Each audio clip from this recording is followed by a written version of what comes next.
так. Оно само сразу включается. Да, серьезно? Ну все, включилось. Оно Готово? включилось? Да. Привет. Привет. Hi friends. We have recorded, hold on. We have recorded a bunch of really cool videos in a Russian language, talking about all kinds of cool things, spiritual, esoteric, just thoughts about what other people say. And we highly encourage you to check out my YouTube channel, which is also Clarity is Pretty, to listen to those. They're really cool. And then in today's video, well, first of all, me and my mom, we're doing them together. I don't know why it's not turning this way so you can see you better. There you go. Oh, you don't have to see me better. Okay. I'm Well, we are in Mount Shasta. We arrived last night and we slept under the stars, so to speak, in the car by Medicine Lake.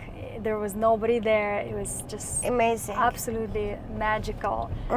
And today we were just driving and talking about things, and I decided it would be fun to record them. And one of the things my mom mentioned was about going downtown, and go ahead and tell me what you about going downtown. So downtown, yes. When Los I Angeles, was Los downtown. Angeles, of course.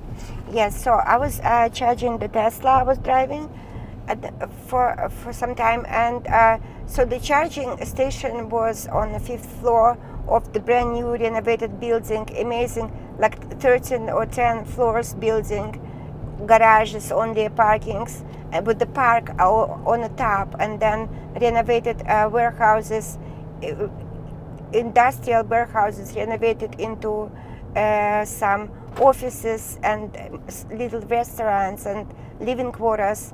With so it's beautiful. The view is beautiful. I was taking pictures from all of the angles, and at the moment you drive down, and you drive out of these gates, and it's not gated, but it's somewhat gated. I mean, it's not closed to public, but still there is an entrance and as to any places. And so the moment you drive out, you face the bottom, and this bottom is covered with people like zombies walking and looking down into the dirt, building some kind of shelters out of the collecting all of the old clothes, and homeless people, and people, they do look like zombies because the way they behave, and the dirtiness and smell and the whole atmosphere. And so what I was saying is, like, you let's say maybe that's the way Creator is seeing it. From above, it all looks beautiful and you want to be there, and once you're there, you cannot take it, like, really. And my perspective on this, and it's very interestingly, because I was just downtown in the Central Library, and it was such an interesting and eye-opening experience, because the place itself is kind of like the center of Akash, right? As I was walking in there and going through all the floors and seeing all the books stored on the shelves, and it was so beautiful. But coming up to it, all these people, homeless people that are also drunk or on drugs, right? You can tell that they are under an influence of something, and they also are walking around the library. So it's kind of like you're in like a zombie movie. I'm going up the stairs, and there's a guy standing in front of me, and something told me step back a little bit, and he's holding books, but he's dressed interesting.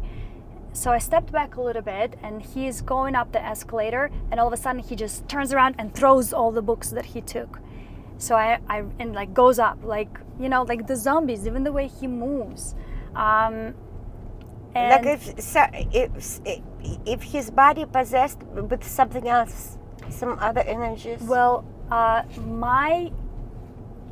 right away I got this idea that, oh my God, like this is, what is usually the most places that are full of miracles, magical places. Right around them, from what I have experienced in my life, right around them are like the poorest places filled with people who are addicted to certain things. And that happened to me in the Redwood Forest. If you go to the Redwood Forest, here is this magical place, such beautiful, absolutely, like an attraction from people all over the world. Yet right next to it is the Crescent City. And if you see the Crescent City, it's kind of like the Central Library.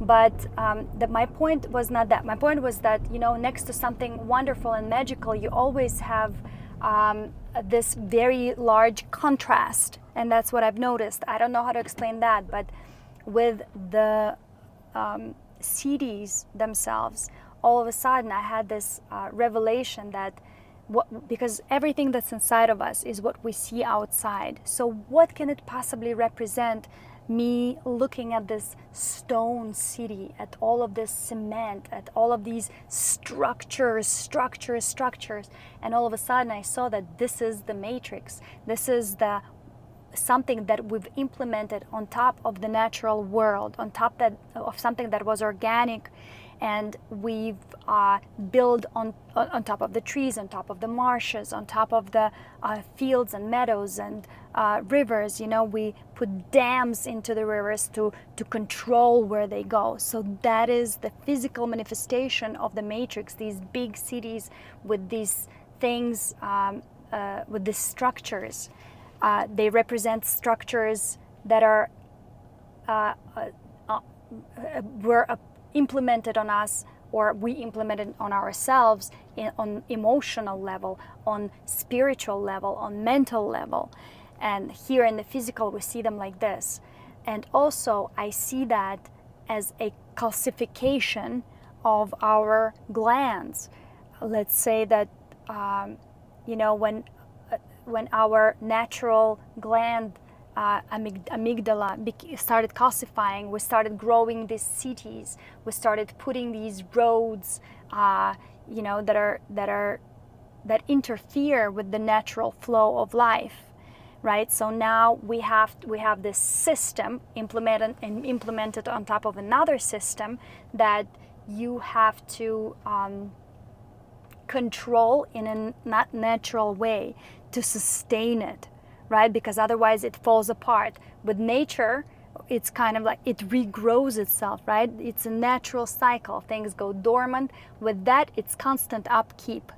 And I think that all in all, the downtown, specifically LA, it's something that's already so calcified around all the gentle natural structures like lymph nodes, or the entire lymphatic system, the bones, so that it already calcified all around, and now it started growing up, lifting up, growing in height, in length, and that's why you see all those tall buildings, and it's just kind of like getting into another world with all the people that are living there, that are residing there. Like zombies, they're completely calcified, right? They're completely unclear. They can't see clear at all. So, and the interesting part is that we have all these amazing things like this central library with so much information, kind of trapped in between all that. It was interesting to see. But let's go ahead. I'm going to start driving. It's like reminded me of the movie Stalker. But it's a movie. Movie was Russian, mm-hmm. and it was very futuristic. When he was taking people to that left over on Earth, he was taking people into this magical room or magical land, but they had to follow his steps, and because otherwise they would enter into something where he could not help them, something like that. You don't know. Yeah, it's very few people know about it, but enough people know about it, about this movie. It's a futuristic movie and sad. Cool. But Yeah, well, that's what I think. I think that the indigenous people had so much connection to their land, to their immediate 360, and we came in and we've implemented all these structures upon what was naturally here, and we've connected all these places, created these long connections that we would be able to control what's happening there, what's happening here, by building railroads, by building roads, by creating cities that are centralized, right? To centralize something, to have control over vast periods. And it's kind of like, if you think about it on the inner level, on the deeper level, that happened inside. We've built these connections, these long connections, connecting things. Meanwhile, those same connections inside that connected things that are far apart from each other, they also fractaled, they fractionated, they broke into little pieces, the big pieces of lands that were together. Imagine a big piece of something, of understanding, but we put a road through it, and now the right part and the left part, they have something going through them, they can't quite connect, right? Like this road, there is a forest on this side and a forest on this side, and there was a natural flow of nutrients, right, that was going from one tree to the other. Are you against the road? It's not about against or for. It's kind of like a scientific observation, or even a spiritual observation, right? It's not saying one is good and one is bad. Of course, I have preference for nature. I have preference for balance. I'm just observing and asking questions. Why is it like this, that we have these big cities like downtown LA that are, everything is so like structured and beautiful inside, as you say, but outside it's not the reality, it's not real what is there, because you go and you see the people inside those big buildings, they're homeless, they're poor, they're sitting inside, they're drinking inside, they are sleeping on the benches, they're sleeping in the elevators, but it's not theirs. It's something is off. It's toxic, right? Some of the structures are toxic. Maybe some calcification, like the bone structure, right, is necessary for density, for us to walk upright. But too much calcification and these little spots of like where everything is just so strong, there's no more movement there, no more life, right? And in many ways, in the redwood forest right now, I want to keep it under 15 minutes. In the redwood forest right now, they're actually taking down the roads because of erosion, because the roads put so much imbalance on how rivers flow, right? And how, like, let's say that it rains and erosion happens under the road and then it falls apart. Naturally, it's not supposed to be there. So it requires constant upkeep, just like our calcification. Because we're fully calcified, we need to constantly eat, we need to constantly drink water that has fluoride in it, to continuously calcify ourselves, so that, God forbid, we get back to the natural way. That's basically what I'm trying to say. But more on that later. We're gonna create more videos. We have long videos on our